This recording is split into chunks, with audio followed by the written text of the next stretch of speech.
So if you're looking for a quote about leadership by women, you want to stay tuned and watch this. I'm going to go over 25 of the best quotes about leadership by women in this episode. And if you stay tuned all the way to the end, I have a bonus for you. In a world of incompetent bosses, micromanagers, and petty tyrants, you are listening to The Leadersmith. Now, here is your host, Darren Gertis. Okay, so in this episode, I'm going to talk about leadership quotes and specifically inspiring leadership quotes by women, great leadership quotes by women. So now I'm going to be talking about empowering quotes by women of all shades and stripes. So what I'm doing, I'm not looking for feminist quotes, for example, like a woman needs a man, like a fish needs a bicycle. I'm not talking about that. It's not girl power. That's not it. I'm talking about excellent quotes about leadership that are by women, entrepreneurs, first ladies, prime ministers, all kinds of things. And I haven't segregated it by party or, if they're left or right on the political spectrum or anything like that. I just looked for excellent quotes about leadership. And if there were excellent quotes, it doesn't matter who said it.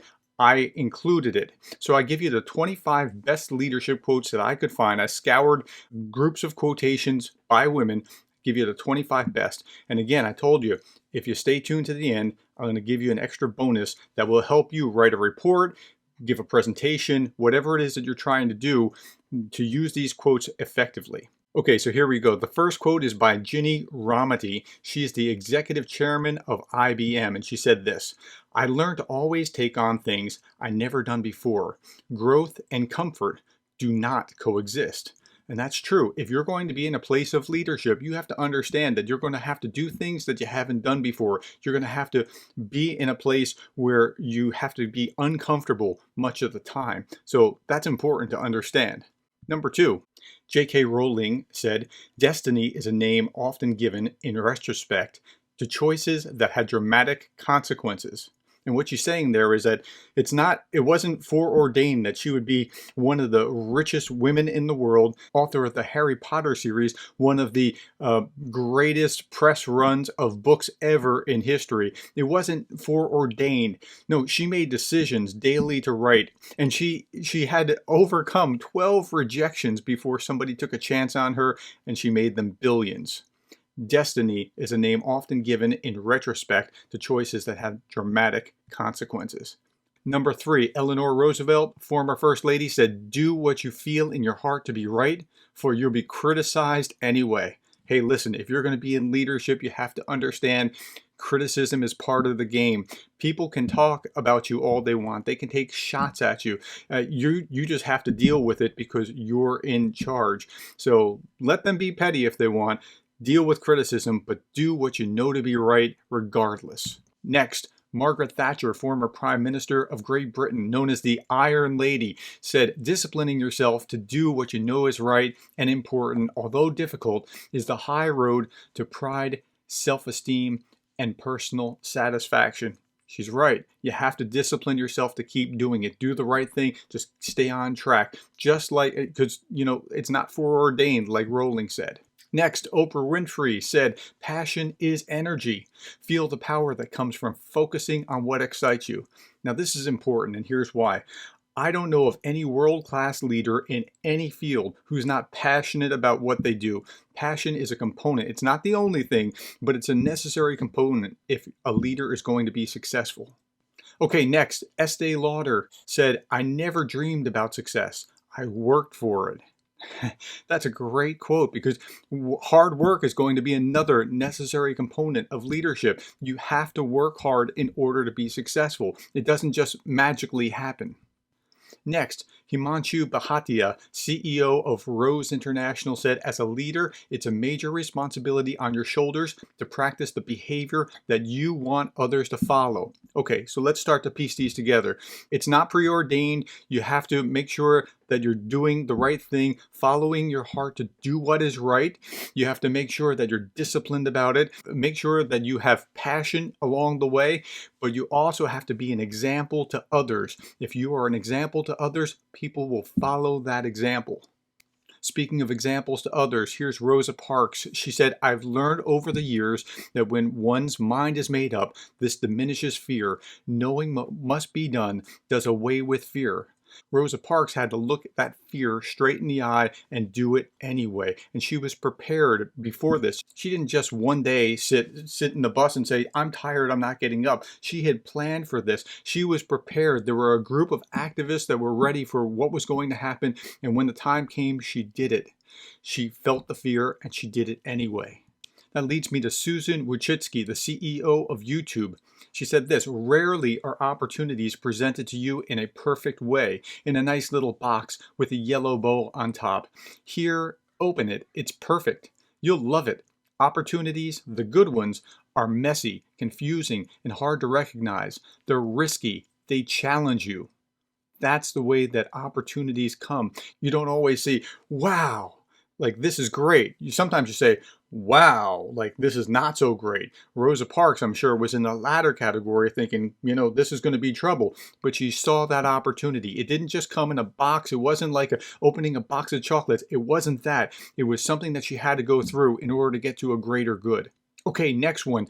This is Ellen Johnson Sirleaf. She's the former president of Liberia. And she said this, the size of your dreams must always exceed your current capacity to achieve them. If your dreams do not scare you, they are not big enough. And I think a lot of people who aspire into leadership positions are thinking small ball. Stop thinking small ball. Think big. Next, this is Dianne Feinstein, U.S. Senator from California. She said this, 90% of leadership is the ability to communicate something that people want. Now that's important because if you want to lead people, you have to lead them where they want to go. You need to communicate what they want. You need to help them achieve what they're trying to get. Next, the former UN ambassador, Nikki Haley, said this, some people think that you have to be the loudest voice in the room to make a difference. That's just not true. Often the best thing we can do is turn down the volume. When the sound is quieter, you can actually hear what someone else is saying, and that can make a world of difference. Now, that's a great quote because sometimes we think we just have to communicate and communicate and communicate. And that's true that you have to communicate, but very often you need to listen much more than you need to talk. Next, Mary Barra, CEO of General Motors, said, it's okay to admit what you don't know. It's okay to ask for help, and it's more than okay to listen to the people that you lead. In fact, it's essential. Great quote.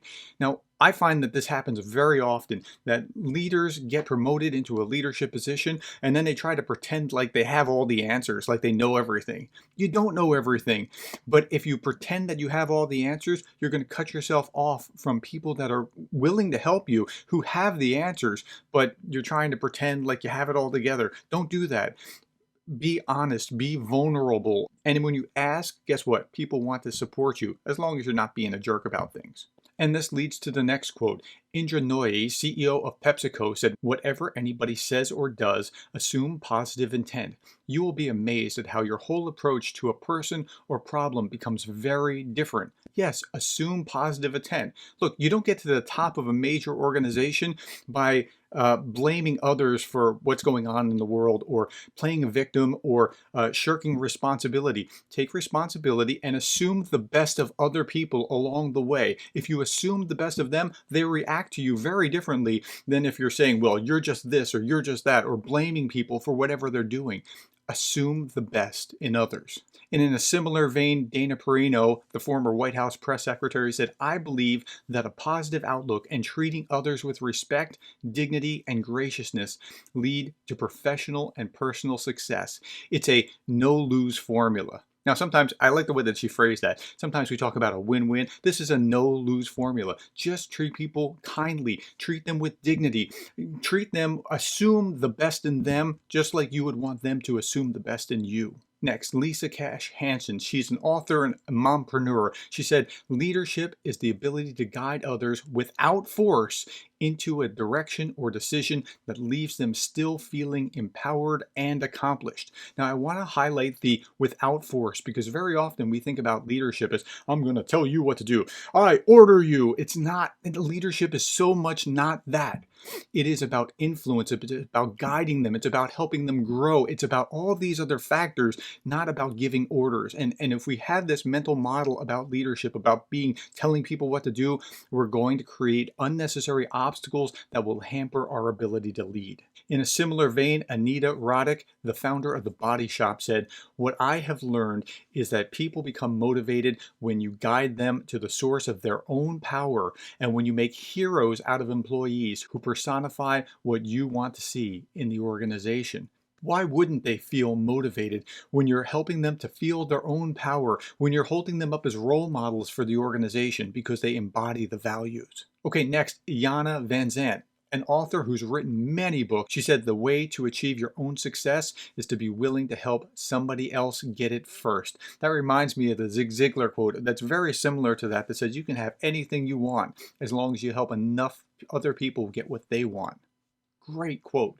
Think in those terms. Think win-win. Think how you can add value. And if I can add value to you, that value will return to me. Next quote, Irene Rosenfield, former chairman and CEO of Mondelez International, said, "Our emerging workforce is not interested in command and control leadership. They don't want to do things because I said so. They want to do things because they want to do them." And if you can help people achieve what they want to do instead of just telling people what to do, you will go far as a leader. Okay, next, Kat Cole, the former president of Cinnabon and former CEO of Focus Brand, said, "Your job as a leader is to stay as close in touch as possible with those closest to the action. That is, listen to the people on the front lines. They know what's going on." Well, yes, I did that job 20 years ago. Now I'm at the top of the pyramid. So what? Listen to the people at the front line. They have ground truth. They will guide you as long as you're being kind to them. They'll guide you. They want you to succeed. Listen to the front line. Okay, next, Margaret Mead, an anthropologist, said, "Never doubt that a small group of thoughtful, committed citizens can change the world. Indeed, it's the only thing that ever has." Look, sometimes we have this idea that we have to have everybody on our side. Nope, you just need a small core that's dedicated and you can make a huge change. Okay, next, Sheryl Sandberg, the COO, that's the Chief Operating Officer of Facebook, said this, "Leadership is about making others better as a result of your presence and making sure that your impact lasts in your absence." Now, that's a great quote, and here's why. Sometimes leaders have this idea that, if it falls apart when I'm gone, I'm a great leader because, it's working when I'm there. No, if you step away from the organization and everything falls apart, you didn't build the organization well enough. It's not structured to be able to handle a situation when you're not there. It's weak. On the other hand, if you can step away from the organization and everything still works, you're doing a good job as the leader because you've built in sub-leaders all the way down the line who can handle what comes next. Okay, Joanna Cuella, she's an author and she's written a lot about leadership, said this, "Leadership is not a person or a position. It's a complex moral relationship between people based on trust, obligation, commitment, emotion, and a shared vision of the good." Let me repeat that. Trust. You have to have trust. If trust is absent, your leadership isn't going to work. Obligation. There's mutual obligation between the leader and the follower. Sometimes we just think the followers are the ones that are obligated. No. You're obligated as a leader, and I'll talk about that next. Commitment. Commitment, you're committed to the mission of the organization, you're committed to each other. Emotion, look, sometimes we think just talk to the head. Don't talk to the head, talk to the heart. Because if you're talking to the heart, you're going to get emotional commitment and a shared vision of the good. That is, we all have to be on the same page. It's not just what you as the leader decide, but we all have to be moving the right direction toward this shared value of what we decide is the good. Okay, if you get those 5 factors, a lot happens right in leadership. And this leads me to the next one. Rear Admiral Grace Hopper was the first female Rear Admiral in the United States Navy. She said this, "Leadership is a two-way street. Loyalty up and loyalty down. Respect for one's superiors and care for one's crew." Now, I love that quote because there's respect going up and there's care going down. You have an obligation to your people to take care of them if you are in a position of leadership, and she understands that. And she understood it so well that the USS Hopper was named in honor of Admiral Hopper. It's a guided missile destroyer. Okay, here's my last quote. It's by Maya Angelou, and this one means so much. As a professor, I'd like to think that my students will hear what I say and the lessons will be lodged in their heads and they'll remember it. They don't. What they remember is this. Maya Angelou said, I have learned that people will forget what you said, people will forget what you did, but people will never forget how you made them feel. That's powerful. They'll never forget how you made them feel. They'll walk away with that lesson, but they won't always remember what I lectured in class. And that seems unfortunate, but that's the way that works. Hey, listen, I hope that this helps you. I hope this helps you create your paper, your presentation, whatever it is that you're using while you're searching for leadership quotes by women. I have a bonus for you, and I told you at the beginning that I had this bonus for you. So here's the bonus. I'm going to link the PowerPoint with all the quotes that I just talked about, with all the women's faces and the quotes. It's all nicely laid out. It's my PowerPoint that I use in my presentations, but you can have it. You can use whatever you want of it, however many of the quotes that you like, free of charge, no problem. All you have to do is click the link below. And if you got some value out of this presentation, I would really hope that you would subscribe, because there's plenty more of free resources for you. Give me a thumbs up if you liked it, and leave a comment below. Let me know how this helped you, if it was helpful to you, or if there was something that I missed, other good quotes. I'm always looking for other good quotes. Hey, thanks so much for your time. This is the Leadersmith Podcast, and in this podcast, I am trying to help you become a better leader because I want you to become the kind of leader that you would want to follow. Thanks for your time.